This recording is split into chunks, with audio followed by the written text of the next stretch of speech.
So, interestingly, in our business, the trailer industry in general, and the film industry are two different things. So I think it's intriguing how you have your fans who know you as a film and TV composer, and then you have fans who know you as a trailer music composer, and I don't think those fans know that you do the other thing, which I think is interesting. So well, it's funny, it's the same way, not even on the fan level, but on the filmmaker level. Sure. There are movies that I've scored that I will never write. I don't get asked to write the trailers for. Right. And then I'll do trailers for movies that I'll never get asked to score. Yeah, isn't and that it seems like there's no interaction apart. But you know what it really primarily is, like the marketing team is doing a job of selling the movie, and the job of doing the movie don't always coincide. Yeah, that's true. I think the advantage is where it can work is something like the Harry Potter movies, where the very first one, Philosopher's Stone, Sorcerer's Stone here in the States, John Williams actually would score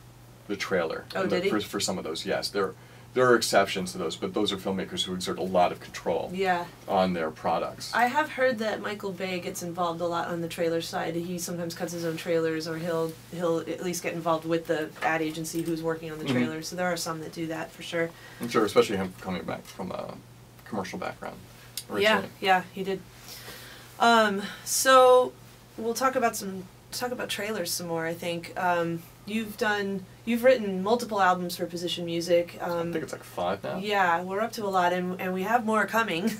I don't know if we're allowed to talk about that yet because it's still in the works. Still in process. But the newest album is called Untold, and it's a really beautiful album, and it's also a different emotion than what you're used to putting out for the trailer side of things, and also what Position Music is used to releasing, because we have Danny Koch, we have Jack Trammell, we have Cell Dweller, we have all this hard-hitting stuff, and then all of a sudden we have this softer side of Position Music, where we have your album, we have the Joe Blankenberg album called Elysium, and so it's been an interesting reaction from the fans anyway, to see how they like that stuff. So if you are watching this video, I definitely would love to hear your feedback after you've heard the album, and let us know what you think of it as a soundtrack album, which I think is becoming more popular. As trailer music becomes more popular, they're becoming actual soundtrack albums that you can listen to rather than just hearing it in the trailer that one time and go, crap, what was that music? And then you never hear it again. Now you can listen to the full album, which is great. So Let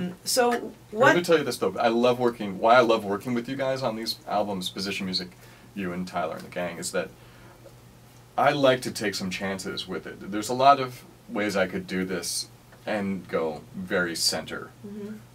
I've shown that I can do the traditional action adventure kind of stuff. But I love that you allow me to take chances, like to do like the Christmas album, to do epic Christmas trailer music, which is brilliant. And I had a lot of fun doing it, but not a lot of people will let me explore. Yeah. And I think you're going to end up with greatness that way, instead of, you might have a big bag of mediocrity instead of something that's really focused and very unique, which I think is really what the label and Tyler and you from Position have really been about from the beginning. We don't want everything. We want high quality and very specific. Yeah, thank you. I appreciate that, and it definitely is our philosophy. I want composers to feel that this is their art, this is what you're doing, instead of me just saying, hey, I need Action Volume 1 and Hip Hop Volume 3, I want it to be coming from the heart. I want it to be genuine and coming from a really good place, and I also, like, as you know, I try to push you out of your comfort zone. I know that Danny Koch and Jack Trammell and Joe Blankenberg can agree with this, and that I probably annoy the crap out of them because I'm constantly pushing. I'm saying, this track is good, but do this. Now do that. And they're like, what? No, that doesn't make any sense. And I'm like, trust me, just try it. And then I do that to you too. I give critique, and I push you. We need good editors, because it's like, the problem with composers is that they're composers. Sure.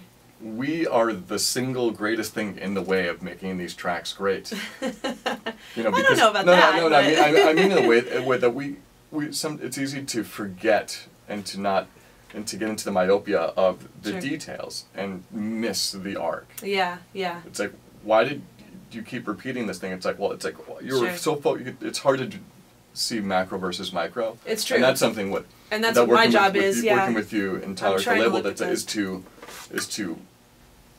get the composer pull their head out and look at the big picture when it's so easy to get buried in the minutia. Yeah, that is my job, and you're right. And I'm glad that you are not hating me for that. It's part of the process.